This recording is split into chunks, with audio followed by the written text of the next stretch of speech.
اللہ کے خلیل حضرت ابراہیم خلیل اللہ علیہ السلام نے جب خانہ کعبہ کو تعمیر کیا، اذ یرفع ابراہیم القواعد من البیت و اسماعیل ربنا تقبل منا انک انت السمیع العلیم ربنا وارنا مناسکنا وتب علینا، اے خدایا ہم نے یہ گھر تعمیر فرمایا ہے، اس کے مناسک کی ہمیں تعلیم عطا فرما کہ ہم نے اس کے مناسک کیسے ادا کرنے ہیں، ہم نے اس کا حج کیسے کرنا ہے۔ اللہ کے خلیل اللہ کی بارگاہ میں ارینا مناسکنا، سکھا دے ہم کو خدایا کہ اس کے مناسک کیسے، اس کا پتہ چلا کہ مناسک صحیح طور پر ادا کریں گے تو تب ہوگا۔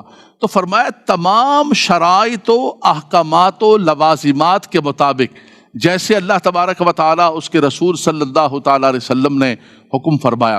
حضور علیہ السلام نے زندگی کے اندر ایک حج فرمایا جس کو حجۃ الوداع کہا جاتا ہے۔ حج کی جب فرضیت ہوئی، پہلے حضور علیہ السلام نے افضل البشر بعد الانبیاء وتاقی سیدنا صدیق اکبر رضی اللہ تعالیٰ عنہ کو امیر حج بنایا، اور پہلا حج جو ہے آپ کی امارت کے اندر ہوا۔ پھر حضور علیہ السلام نے آخری حج فرمایا، اور اس کے اندر تمام جو ہے عرب کے اندر اعلان ہو گیا، تقریباً 1.25 لاکھ صحابہ کرام نے حج فرمایا۔ حضور علیہ السلام نے وہ تاریخی خطبہ دیا جسے خطبہ حجۃ الوداع کہا جاتا ہے۔ اس پہ اللہ کے نبی صلی اللہ علیہ وسلم نے جو اصل بات ہے، حضور علیہ السلام نے حج کے تمام ارکان، تمام مناسک صحابہ کرام کو سکھائے۔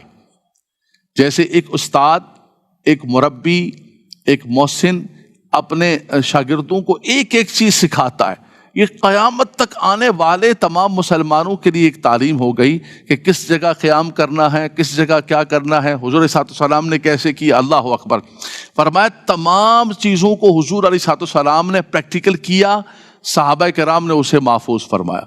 پھر حضور علیہ السلام نے خطبہ حجۃ الوداع دیا جو ایک پورا عالمی چارٹر ہے، اس میں بھی اللہ کے نبی صلی اللہ علیہ وسلم خطاب فرماتے، اور اس کے بعد فرماتے بابا تم نے سنا ہے، تم نے یاد کر لیا، تم گواہ ہو، تم نے اس کو دوسروں تک پہنچانا ہے۔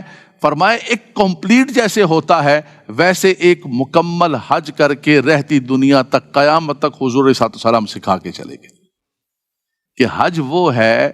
فرمایا کیسے نماز پڑھنی، حضور نے فرمایا صلو کما رأیتمونی اصلی، فرمایا نماز وہی ہوگی جو مصطفیٰ کریم کی نماز کو تم اختیار کرو۔ حج وہی ہوگا فرمایا کہ جو مصطفیٰ کریم علیہ السلام عرفات کے میدان کے اندر پہنچے، عرفات کے میدان کے اندر مغرب کی اذان ہو گئی، مغرب کی اذان ہو گئی، جب نماز کا وقت ہو گیا قرآن کہتا ہے ان الصلاۃ کانت علی المؤمنین کتابا موقوتا، فرمایا جب نماز کا وقت ہو گیا، نماز فرض ہو گئی، فرضیت متوجہ ہو گئی ہے جی، اقیم الصلاۃ آپ کی طرف متوجہ ہو گیا۔ لیکن چل پڑے صحابہ کرام، کسی نے یہ نہیں کہا کہ یا رسول اللہ اذان ہو رہی ہے، مغرب کی نماز ہو رہی ہے، فرمایا جہاں میرے مصطفیٰ نماز پڑھیں گے وہی نماز ہوگی۔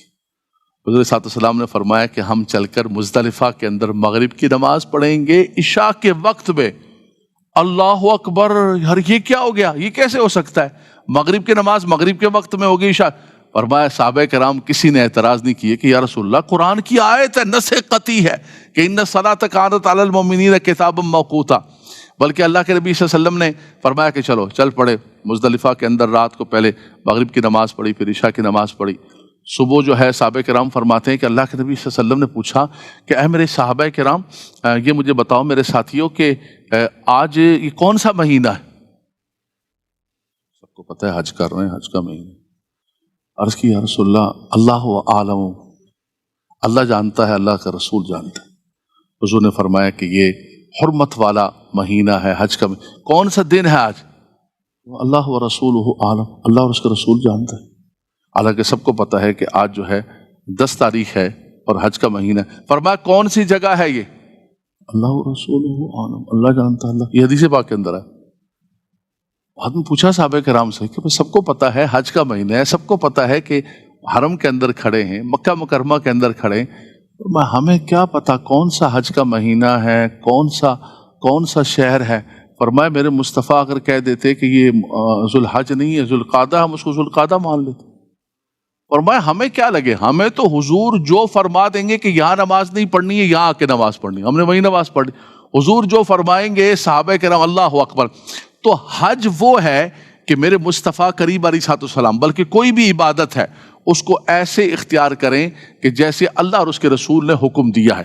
تو اللہ اور اس کے رسول نے بنیادی طور پر حکم دیا ہے کہ فرمایا جب تم حج کے لیے نکلو تو اپنے آپ کو ذہنی فکری طور پر تیار کر لو۔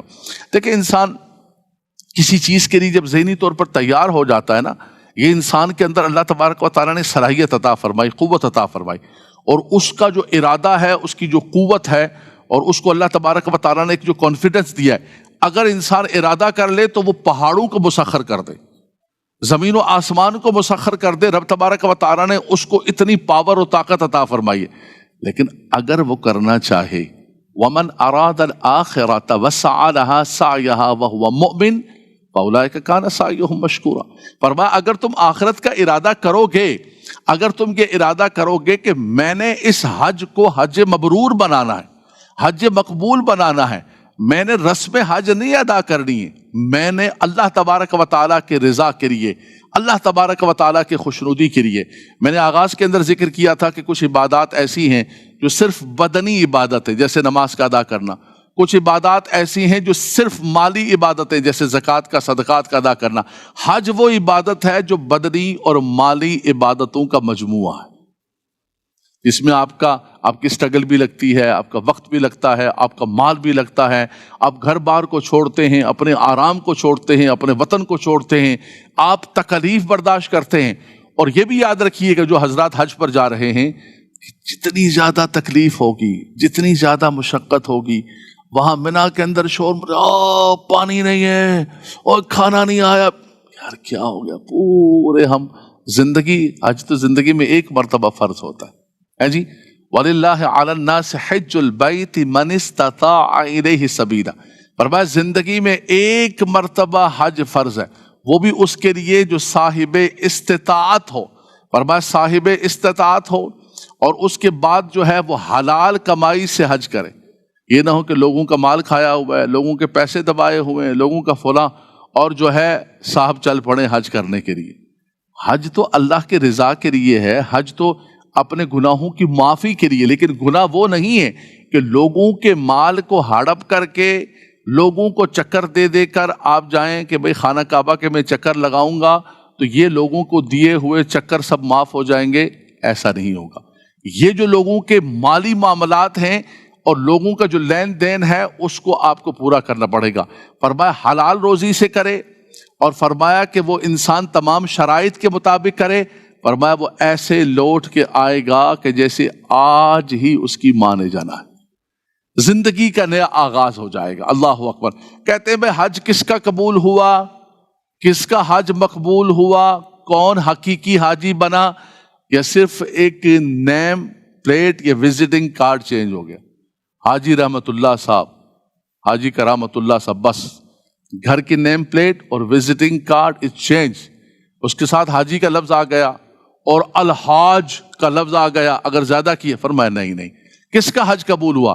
فرمایا اس کے رویے کو دیکھ لو، اس کے اخلاق کو دیکھ لو، اس کے کردار کو دیکھ لو، اس کے بیہیویئر کو دیکھ لو، اس کی زندگی کے معاملات کو دیکھ لو۔ اگر اس کی زندگی چینج ہو گئی ہے، اس کی زندگی کے سارے رویے بدل گئے ہیں، تو سمجھ جاؤ کہ اس کی لبیک اللہم لبیک اللہ نے قبول و منظور فرمایا۔